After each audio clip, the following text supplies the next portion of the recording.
Assalamu alaikum, sir. My name is Muhammad Firasat. I have a question for you. It's a non-Muslim question. Actually, he is Nastic. He won't believe any religion. So he asked me the question, who created the God? God created us, and who created God? So how should I answer him? I could Brother not be asked able a to- question that a non-Muslim atheist asked him the question, who created God? The answer is that it is like my friend, whose name is John. His brother Jack was admitted to the hospital, he tells me. Brother John tells me that my brother Jack was admitted to the hospital. He gave birth to a child. Was the child a girl or a boy?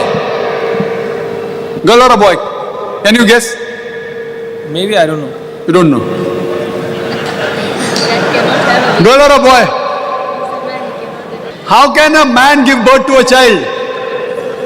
Jack is a brother of brother John. Admitted to the hospital, gave birth to a child, girl or a boy? The question is illogical. A man cannot give birth to a child. Similarly, the definition of true God, Allah, is uncreated. But the question who created God is illogical. The moment I say so and so person created God, he is not God. وَلَمْ يَكُنْ لَهُ كُفُوًا أَحَدٌ. There is nothing like him. So the definition of God is he is uncreated. But the question who created God is illogical. The moment I say who created God, that thing cannot be God. God by definition is uncreated. He creates everything else like us. We are dependent on him. He is independent on anything.